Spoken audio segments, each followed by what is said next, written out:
estudo divulgado por cientistas da Universidade de Bristol, no Reino Unido, afirma que o mundo não vai resistir às mudanças climáticas. E que o planeta terá temperaturas extremas e fenômenos naturais tão violentos que não será possível ter vida na Terra. O Brasil é o país com mais gente ansiosa no planeta. 20 milhões de pessoas que têm dificuldade de dar conta de um mundo cada vez mais efêmero.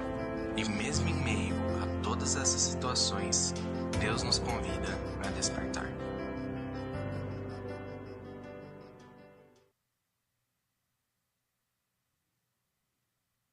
O impossível se torna realidade. Imagine um dia onde o Espírito Santo de Deus rompe e move a história, marcando de uma vez por todas para todo o tempo. É exatamente isto que aconteceu no texto de Atos que nós vamos ler hoje. E aqui a porção da palavra de Deus me convida e te convida a vivenciar e experimentar aquilo que Deus realizou ali e deseja realizar também em nossas vidas. O que esta palavra, o que Atos capítulo 2, a partir do versículo 13, tem a ver com o meu dia a dia, com a minha história, com o meu impossível. O que Atos capítulo 2, a partir do versículo 13, convida-me, desafia-me a viver e experimentar de Deus em mim e através de mim. A palavra de Deus tem mais para mim e para você. Deus deseja nos fazer viver e experimentar de tudo aquilo que Ele tem para nós. Aviva no Senhor, aviva, experimente a transformação, deixe o Espírito Santo agir em você e através de você. Eu não sei você, o quanto você já leu, o quanto você já estudou, o quanto você já assistiu, o quanto você já presenciou questões a respeito de movimentos que falam a respeito do avivamento. Quantos avivamentos você já experimentou na sua história? Na sua própria vida? Quantos avivamentos você já viu acontecendo ao redor do mundo? E aí a pergunta fica para mim e para você: o quanto de transformação Deus tem realizado em sua vida, na minha vida, através das nossas vidas e através desses agir que se chama de avivamento. É possível experimentar transformação e o convite de Deus é para mim e para você. Abra sua Bíblia comigo já lá em Atos capítulo 2, a partir do versículo 13. Eu quero compartilhar com você o resumo destes versos, a contextualização desses versos, e então depois nós vamos fazendo a leitura parcial dentro daquilo que nós chamamos de perícopes, de parágrafos, que esse texto é separado para a gente entender e aplicar para as nossas vidas. Todo mundo abriu? Atos capítulo 2, a partir do versículo 14? Fique aberto aí, por favor. Pai, nós já oramos, insistentemente nós pedimos, fala conosco, Senhor. Abra os nossos ouvidos, abra, Senhor, as nossas mentes, dispõe os nossos corações como somente o Senhor é capaz de fazer. Aviva-nos, Senhor, desperta-nos, Senhor, para aquilo que o Senhor deseja em nossas vidas. Levanta, Senhor, aquele que está bloqueado, paralisado, traga, Senhor, o ânimo, a esperança. Desperta, Senhor, aquele que está morno, para que seja aquecido na verdade de quem o Senhor é e dos teus planos grandiosos para nós e através das nossas vidas. Toca-nos, ó Deus, com o poder do teu Santo Espírito, como ouvimos na última pregação de Atos 2, sopra sobre nós o teu sopro, e faça coisas grandiosas em nós e através das nossas vidas. Em nome do Senhor Jesus, desperta-nos para a tua obra, desperta-nos, ó Deus, para o plano do Senhor através das nossas vidas neste mundo, até que o Senhor volte, ou até que nos encontremos contigo, Senhor. Desperta-nos, aviva-nos, abra os nossos ouvidos, toma, Senhor, toda a nossa atenção agora, permita que eu, Walter, não atrapalhe, ó Deus, o anúncio da tua palavra, mas que toda e qualquer distração, o teu Santo Espírito possa nos unir à luz da tua palavra, e que então, ó Deus, a minha boca, o meu corpo, transmita tão somente a tua palavra, na ação e no poder do teu Santo Espírito, frutificando em nós e através de nós. É o que te suplicamos: milagres, restauração, libertação, mudanças, em nome de Jesus. Amém, amém. O contexto geral do livro de Atos nós já temos estudado, nós já vimos, é esse mover de Deus, é a plantação da igreja de Cristo, como tudo aconteceu, como a igreja foi instituída. Mas aqui eu quero separar com você 3 partes deste texto especificamente, do versículo 13 até o versículo 41. Eu vou dizer 3 palavras e eu vou desafiar você a repeti-la. Você que gosta de repetir em voz alta, pode fazer assim, você pode me ajudar pregando e gravando aí na mente, no coração daqueles que estão à sua volta. Você que não gosta de repetir, repita só na sua mente, tá bom? Só no seu pensamento. Se nós fôssemos resumir este texto, seriam em 3 palavras que destringem essas 3 divisões do texto: explicação, ressurreição e arrependimento. Então, se nós formos resumir, quais são as palavras? Muito bom. Então, se você gravar isso daí, você vai conseguir se contextualizar. O texto é um pouquinho grande, então nós vamos lê-lo de forma separada em cada tópico e vai ficar mais fácil de você entender. Primeiro nós temos a explicação. O apóstolo Pedro, ele explica para toda aquela multidão e para aquelas pessoas o que estava acontecendo.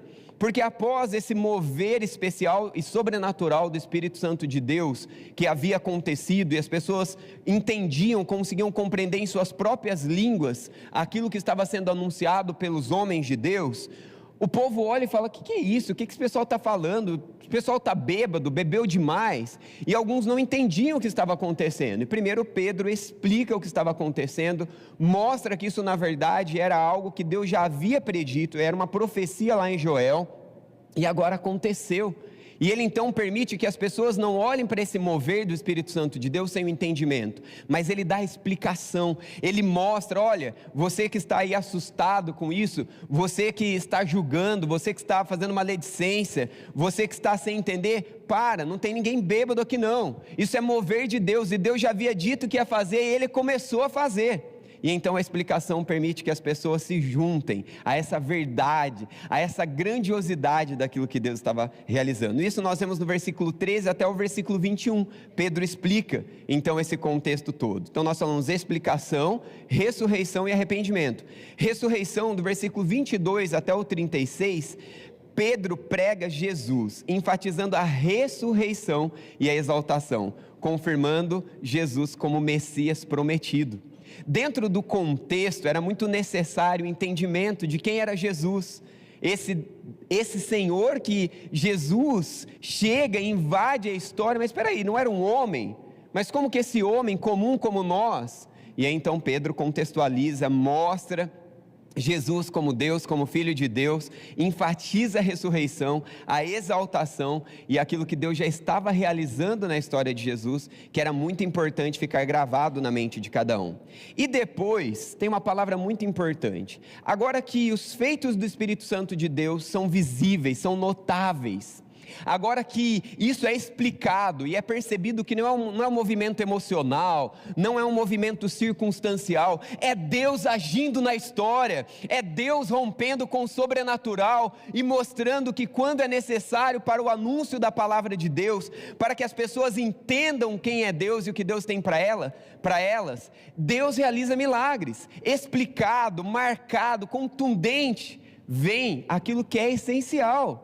O Evangelho é Jesus Cristo. O Evangelho não é uma sequência de regras, faça, não faça, pode, não pode.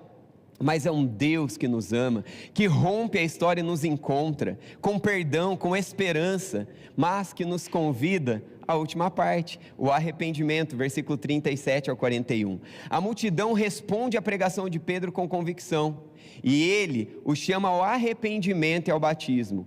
Então aqui nós temos essa oportunidade do crescimento impactante da igreja de Jesus. Mas primeiro nós precisamos dos milagres. Primeiro nós precisamos daquilo que Deus faz de forma inquestionável. A gente olha e fala: uau, Deus, é Deus agindo, é Deus realizando. Depois nós não podemos nos esquecer de que não tem nada a ver com a gente, não é humano, é o Senhor, é a ressurreição de Cristo, é o poder de Deus ressuscitando Cristo, é Deus invadindo a história, não sou eu, não é você. Por mais grandioso que seja sermos igreja, não temos mérito nenhum. Nessa semana eu me encontrei, na verdade eu estava num comércio da cidade, um irmão chegou lá e ele me abraçou, ele falou, como eu amo estar nessa igreja. E ele falou a quantidade de anos que ele está aqui, ele falou, olha, todos os dias eu anseio estar com essa igreja, todos os dias eu desejo servir e contribuir e estar ali. Depois ele me encontrou ontem aqui no encontro de casais, falou a mesma coisa. Isso é grande, isso é maravilhoso, mas não somos nós. Não sou eu, Walter, não é pastor, não é outro pastor, não é você, não somos nós, é o Senhor, é o poder de Cristo, é a ressurreição, é nele que nós somos unidos, é nele, é nessa história, na história de Cristo em nós. Mas aí fica por último, e tão importante, o convite ao arrependimento. Alguns tentam tirar algumas partes, e aí o evangelho fica incompleto, e a ação de Deus não pode acontecer. Agora vamos lá para o texto bíblico, e para o primeiro convite desse texto para mim e para você. Busque o revestimento, busque o revestimento. Deixe o Espírito Santo te capacitar. Nós vamos ler do 14 ao 21, mas eu quero que você preste atenção às palavras que estão em destaque e o porquê esse título de busque o revestimento, deixe o Espírito Santo te capacitar. Acompanhe comigo na sua Bíblia, por favor, a partir do verso 13.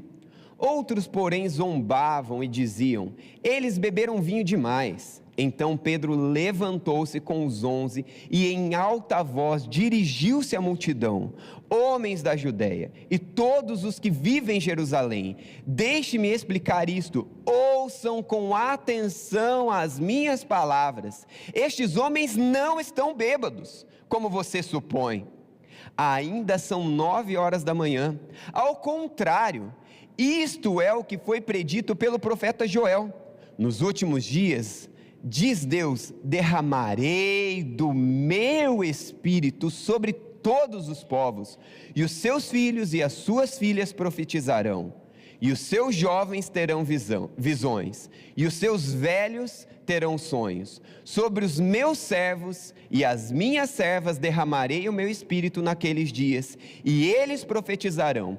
Mostrarei prodígios em cima no céu e sinais embaixo na terra, sangue, fogo e nuvens de fumaça.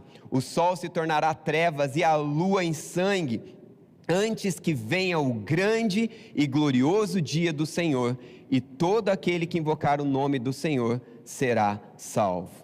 Queridos, é magnífico a beleza, a grandiosidade histórica desse texto, mas também a beleza, a grandeza do mover de Deus, do poder do Espírito que pode acontecer em nós e através de nós.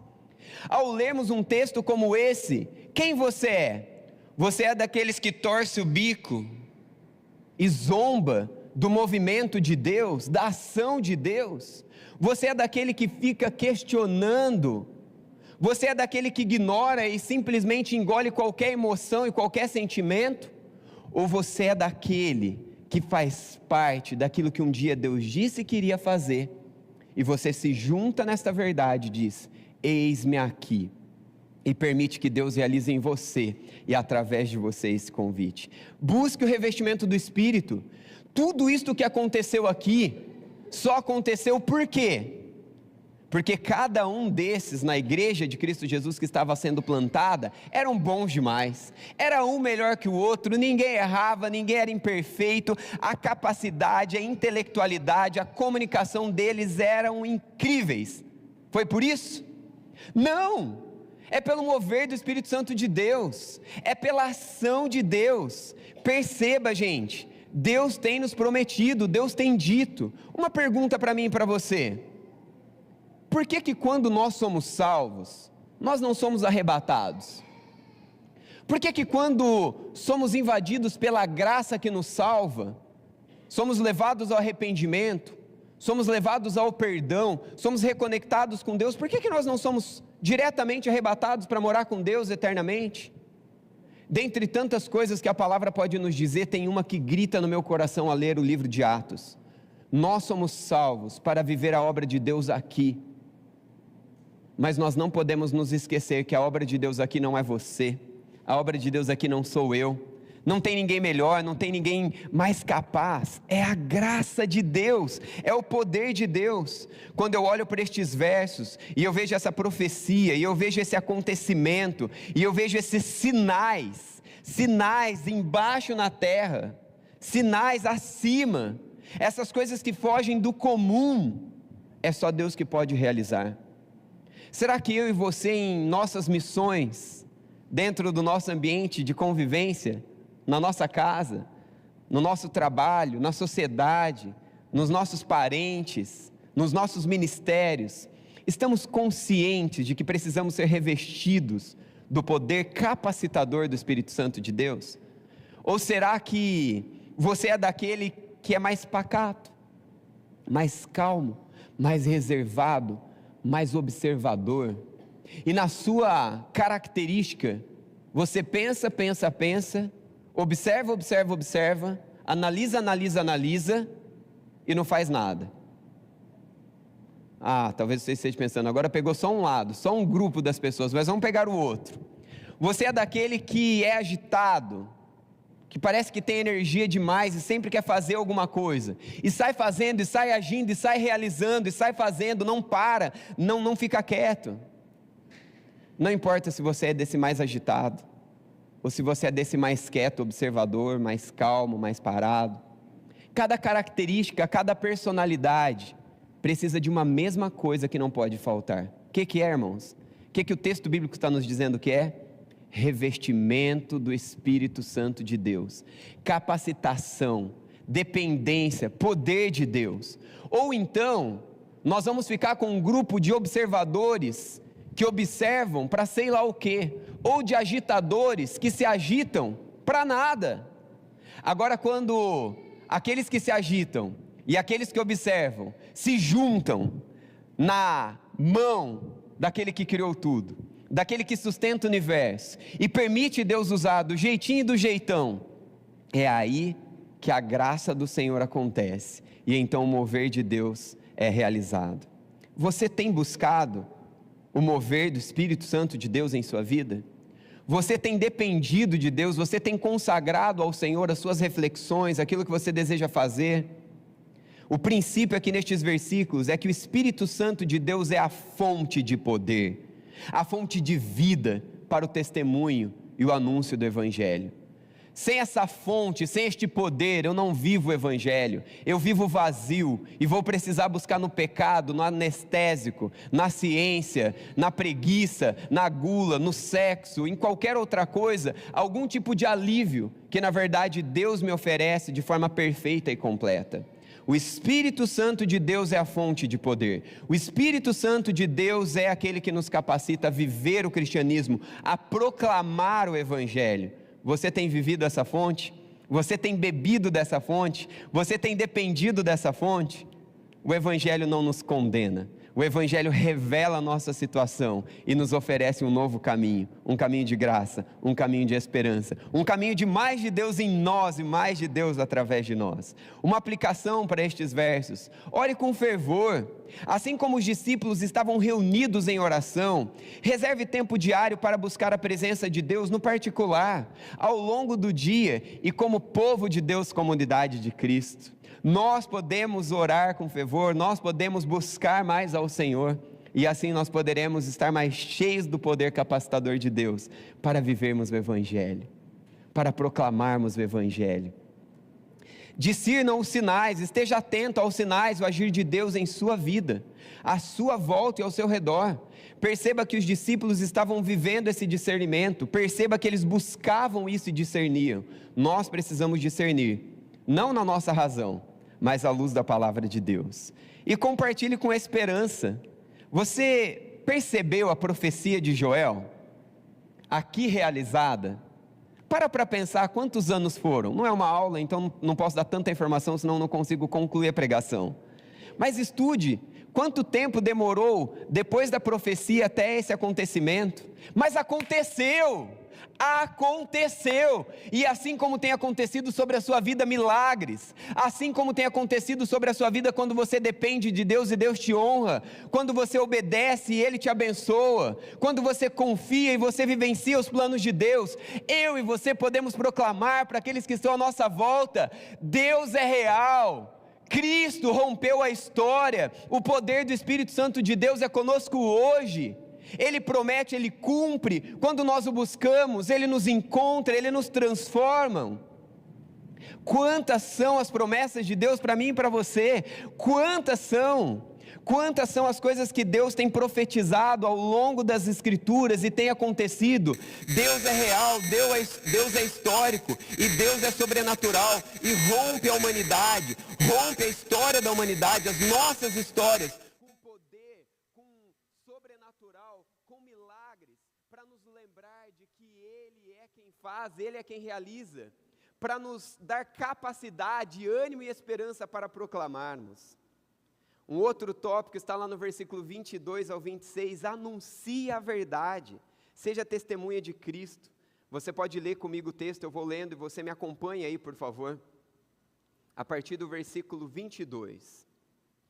Israelitas, ouçam estas palavras: Jesus de Nazaré foi um homem aprovado por Deus para estar entre vocês, e Deus aprovou realizando milagres, maravilhas e sinais por meio dele. Como vocês mesmos sabem, este homem lhes foi entregue por propósito determinado e presciência de Deus, e vocês, com a ajuda de homens perversos, o mataram pregando na cruz. Mas Deus o ressuscitou dos mortos, rompendo as correntes da morte, porque era impossível que a morte o retivesse. Davi disse a respeito dele: eu sempre via o Senhor diante de mim, porque Ele está à minha direita, não serei abalado. Por isso o meu coração se alegra e a minha língua exulta. A minha carne também descansará em esperança, porque você não me abandonará no Hades, nem permitirá que o seu santo veja decomposição. Você me fez conhecer os caminhos da vida, e me encherá de alegria na sua presença. Irmãos, permitam-me falar-lhes com franqueza a respeito do patriarca Davi. Ele morreu e foi ressuscitado, e o seu túmulo está entre nós até o dia de hoje. Mas ele era profeta e sabia que Deus lhe havia prometido sob juramento que um dos seus descendentes se assentaria no seu trono. Prevendo isso, falou da ressurreição de Cristo, que não foi abandonado no Hades, e cujo corpo não sofreu decomposição. Deus ressuscitou este Jesus, e disso todos somos testemunhas. Exaltado à direita de Deus, ele recebeu do Pai o Espírito Santo prometido, e derramou o que vocês veem e ouvem. Pois Davi não subiu aos céus, mas ele mesmo declarou: o Senhor disse ao meu Senhor: assenta-te à minha direita, até que eu ponha os teus inimigos como estrado dos teus pés. Portanto, que todo Israel saiba com certeza que Deus fez Senhor e Cristo este Jesus, a quem vocês crucificaram. Um texto grande, que junta o Antigo Testamento e o Novo Testamento, várias verdades que podem ser estudadas aqui na EB aos domingos pela manhã, mas eu e você precisamos pegar o princípio desse texto. Qual é o ensinamento que é a base de toda essa história lida aqui? A mensagem de Jesus é o centro do Evangelho e deve ser proclamada com ousadia. Queridos, às vezes nós nos distraímos, cheios de ética.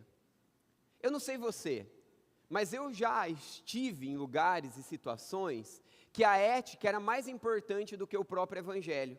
Fazer o certo ou mostrar que eu sou o certo, cumprir as regrinhas, fazer o certinho, cumprir aquilo que é esperado ou cumprir o que eu mesmo quero, se torna mais importante do que viver Cristo e proclamar Cristo.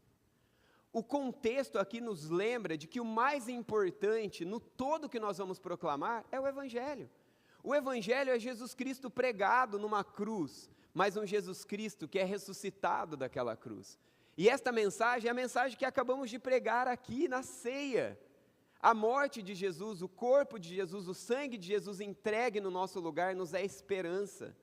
Morremos por uma velha vida e nascemos por uma nova vida. E agora a vida de Cristo é plantada em mim através de mim. Este é o Evangelho. Não é as regrinhas, o faz e não faz, ainda que seja tão importante, tantas regras, tantas coisas para que tudo aconteça e flua. Mas o que é mais importante na minha vida? O que é mais importante na sua vida? O Evangelho ou a minha vontade? O Evangelho ou o meu jeito? O Evangelho ou o seu jeito? O Evangelho, Cristo pregado. O Evangelho precisa ser o centro dentro da minha casa. Não o jeito do Walter, não o jeito da Thalita, nem do Tomás, nem do Benício. O Evangelho precisa ser o centro da igreja, do ministério, do trabalho onde você trabalha e do impacto nosso na sociedade. O princípio é o Evangelho, e que todas as outras coisas estejam submetidas ao Evangelho, submetidas ao poder de Deus revelado em Cristo Jesus, esperança de perdão, esperança de transformação. Como praticar este princípio aqui ilustrado? Estude mais as Escrituras. É através do estudo das Escrituras, de você conhecer as Escrituras de forma séria, de forma completa, um livro completa o outro. Hoje o Josi explicou de uma forma clara e profunda um texto que muitas vezes é entendido isoladamente. E você pode entender pregações como aqui, estudos que dá para aprofundar mais. Então você pega a aplicação, você é desafiado por uma verdade, mas você fica com a essência daquilo que tem. Mas você precisa estudar, você precisa conhecer. Se eu perguntasse quantos aqui já leram a Bíblia ao longo da sua vida inteira, não levante as mãos. Quantos levantariam as mãos? Se eu perguntasse, ao longo da sua vida, você tem se comprometido ano a ano, ler a Bíblia toda ao longo de um ano? Quantos levantariam as suas mãos? Precisamos ler a palavra de Deus, precisamos estudar a palavra de Deus, precisamos conhecer a palavra de Deus. Um livro completa um outro, um princípio completa um outro, e às vezes o pessoal tira tudo do contexto e fica tudo uma bagunça. Ah não, ó, a Bíblia diz isso, a Bíblia diz aquilo, tá, a Bíblia errou. Não, leia a Bíblia, leia o contexto, a própria Bíblia se explica. Não sou eu dono da verdade, pastor Walter, nem o pastor Clóvis, nem o pastor Josimar, não são vocês líderes dessa igreja. A verdade é a palavra de Deus, e estudando a palavra de Deus, todos os mandamentos, todas as orientações, na verdade, são um reflexo que nos leva ao Evangelho, nos leva a lembrar que eu e você somos incapazes de viver a vida de um relacionamento com Deus, a vida santa, mas aí Deus rompe a história, nos perdoa, nos limpa, nos purifica, e nos reconecta com Deus, não por nossos méritos, não porque somos bons, mas porque o Deus que de verdade, o único Deus que é verdadeiramente bom, rompe a história, nos encontra em seu Filho e nos resgata para um caminho de caminhada com Ele. O Evangelho é caminhar com Jesus enquanto eu trabalho, caminhar com Jesus enquanto eu lavo a louça, caminhar com Jesus enquanto eu uso o banheiro, caminhar com Jesus enquanto eu tomo banho, caminhar com Jesus diante dos meus maiores desafios, dos meus maiores projetos. É caminhar com Jesus, esse é o Evangelho, é Cristo em mim, ressignificando cada passo, ressignificando cada desafio, ressignificando cada impossibilidade, me chamando à esperança de um amor que muda a história, me chamando a um convite de abandonar a velha vida e viver uma nova vida, porque só a vida que Deus oferece é a vida que vale a pena ser vivida, o resto é engano. O Evangelho é o centro, estude, aproxime-se, aprofunde-se da verdade bíblica, testemunhe com coragem o Evangelho. Não é para testemunhar, ó, vamos lá na minha igreja, porque lá na minha igreja você vai conhecer Jesus. Tudo bem, glória a Deus, porque nós pregamos o Evangelho, pregamos a Jesus aqui. Mas é pregar Cristo em sua vida, em suas atitudes, em sua prática. Para que quando você convidar alguém para vir nessa igreja ou em alguma igreja bíblica séria, a pessoa ela é impactada, ela é encorajada, ela é atraída pela sua vida, ela é atraída pelo seu testemunho. Porque ela vê que você é pecador, miserável, limitado, mas que você encontra perdão, você encontra graça, você encontra paz, você encontra direção, você não se entrega a si mesmo. Viva esse Evangelho, seja um exemplo de amor e justiça em suas ações. E aí nós chegamos na última parte do texto bíblico, lá a partir do versículo 37 até o 41. E aí é um convite muito importante para mim e para vocês aqui, queridos. Eu me entristeço profundamente, e até suspiro para falar sobre isso, porque existem pessoas que eu não posso julgar a intenção delas, pastores, líderes, igrejas, que parecem que excluíram, rasgaram algumas páginas da Bíblia, porque falar sobre algumas coisas parece errado. falar sobre pecado, falar sobre arrependimento. Não, deixa esse negócio, vamos falar do outro. Queridos, vocês percebem que é um texto só, dividido aqui em 3 partes, e que um não dá para viver desconexo do outro? Viver o poder de Cristo, viver o avivamento de Cristo, viver os sinais e as maravilhas do poder do Espírito Santo de Deus em nós e através de nós. Que maravilha! Viver o Evangelho, uau! O Evangelho é incrível, rompeu a história. O nosso calendário é dividido pelo Evangelho antes de Cristo e depois de Cristo. Que ano que a gente está? 2025. 2025 do quê? 2025 depois de Cristo. Olha que coisa magnífica, que coisa história grandiosa. Mas se nós pararmos aí, não é Evangelho. Não é aquilo que Deus nos convida. E agora eu te convido a ir ao arrependimento, a ir a uma nova vida, através do versículo 37 ao 41. Leia-os comigo, eu vou ler e eu peço que você acompanhe, por favor. Quando ouviram isso, os corações deles ficaram aflitos e perguntaram a Pedro e aos demais apóstolos: irmãos, que faremos? Pedro respondeu: arrependam-se, e cada um de vocês seja batizado em nome do Pai, ou melhor, cada um de vocês sejam batizados no nome de Jesus Cristo para perdão dos seus pecados e receberão o dom do Espírito Santo. A promessa é para que vocês, para os seus filhos e para todos que estão longe, para todos os que o Senhor nosso Deus chamar, com muitas outras palavras, os o quê? Advertia, e o que? E os exortava, dizendo: salvam-se desta geração corrupta. Os que aceitaram a mensagem foram batizados naquele dia, houve um acréscimo de cerca de 3.000 pessoas. Vocês perceberam a ênfase do texto bíblico? Vocês perceberam que o convite do texto bíblico é o arrependimento? Vocês perceberam que o convite é um chamado para todos os que estão longe voltarem e se aproximarem do Senhor? Vocês perceberam que além da palavra arrependimento, tem aqui a palavra advertência e também exortação? Arrependimento, advertência e exortação. Não vamos falar, essas palavras são feias. Sem essas 3 palavras, advertência, exortação e arrependimento, ninguém pode viver o Evangelho. Não dá para ficar em silêncio, não dá para não dizer isso. O problema é dizer isso sem oferecer a graça de Cristo. O problema é denunciar pecado, é exortar, é levar uma exortação, uma advertência sem esperança, porque isso também não é Evangelho. O Evangelho é a esperança de Cristo, a esperança de um Deus que revela as nossas fraquezas, revela as nossas pequenez, revela o nosso conforto, revela a nossa mesmice, a nossa incredulidade, mas que também anuncia um Deus que nos ama. O meu pecado e o seu pecado não é anunciado para que você se sinta um lixo.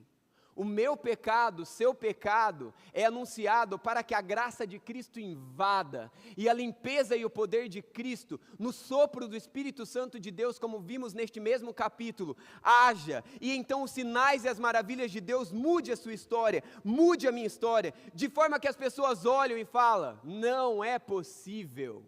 O que está acontecendo com esse menino, o que está acontecendo com essa menina, o que está acontecendo com este homem, o que está acontecendo com essa mulher? E então o poder de Deus seja visto em nós e através de nós.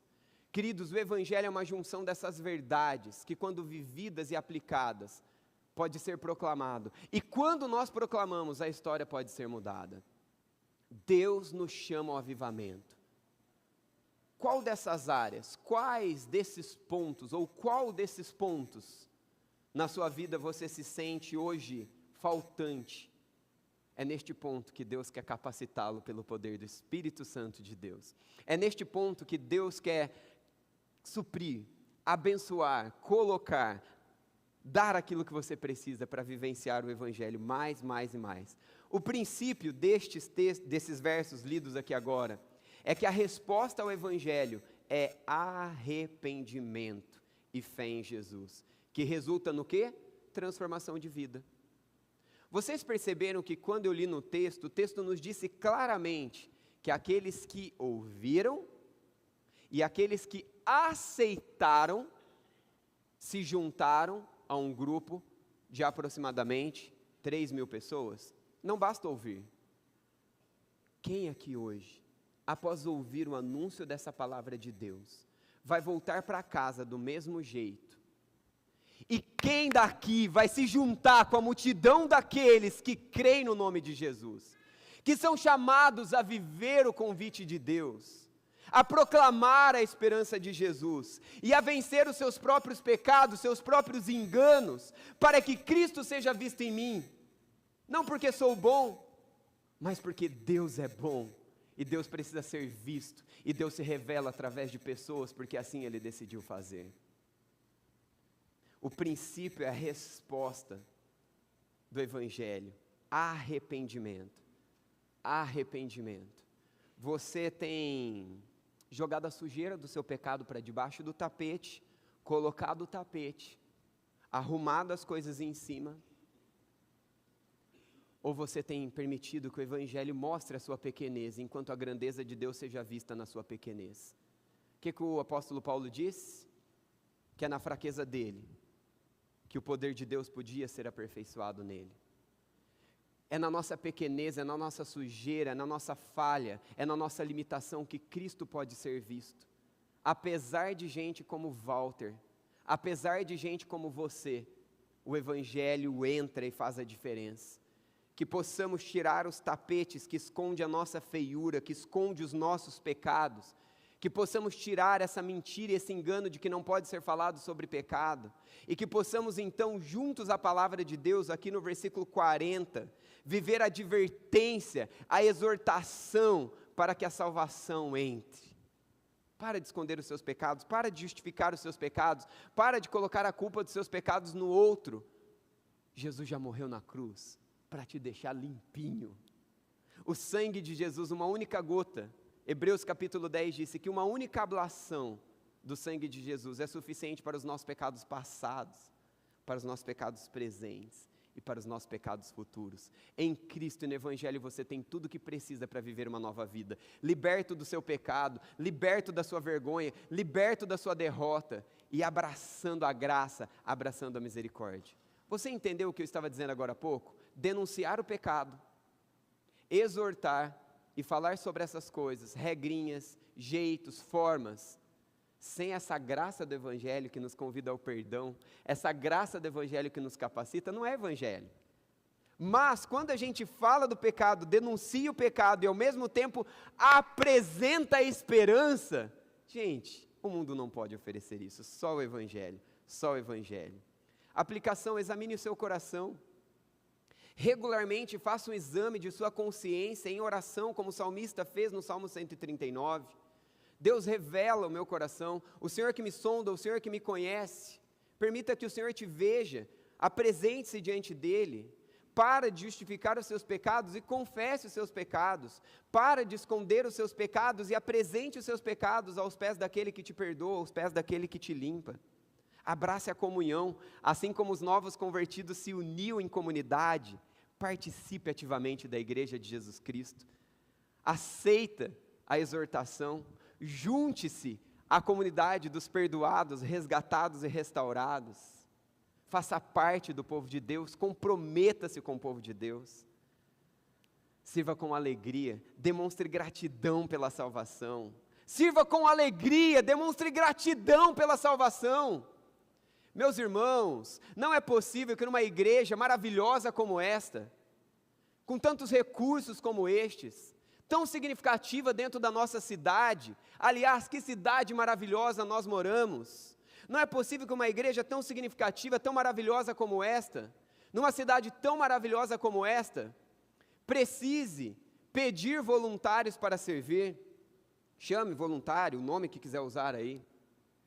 É necessário que tenha pessoas na fila, esperando para servir, porque a gratidão bate no meu coração, e Deus faz tanto por mim que eu jamais poderei dar a Ele. Então eu quero servir, eu quero servir, eu quero servir, eu quero servir, aonde eu posso servir e como eu posso servir. Sirva com alegria, demonstre isso. A conclusão: viva o Pentecoste da plenitude de Deus agindo no Espírito dele, em você e através de você. Assim como os discípulos nos dias de Pentecostes, abra o seu coração para receber o Espírito Santo, encher-se do Espírito Santo, mover-se no Espírito Santo, dependente do Espírito Santo. Permita que ele te capacite, permita que ele guie, permita que ele te transforme em nome de Jesus. Anuncie o Evangelho, a salvação com ousadia, abra a boca, pregue, abra a boca, pregue, abra a boca, anuncie, mas na dependência e no poder capacitador do Espírito Santo de Deus. Seja testemunha viva, vivendo arrependimento dos seus pecados, pedindo perdão e sendo transformado. Queridos, a comunidade do povo de Deus não é uma comunidade de gente perfeita, mas é uma comunidade de gente que se arrepende e que é perdoado e que é transformado.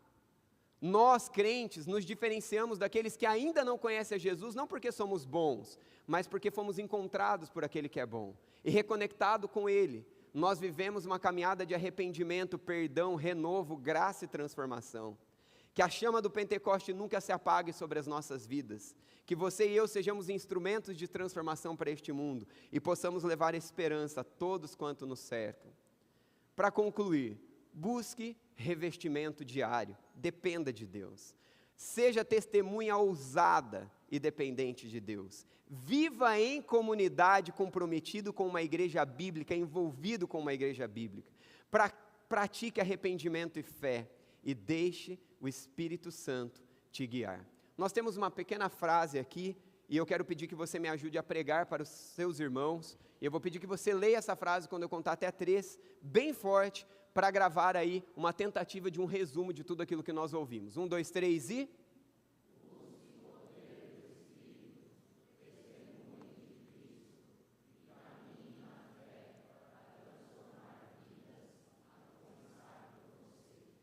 Senhor, ouça o clamor da Tua igreja, Jesus.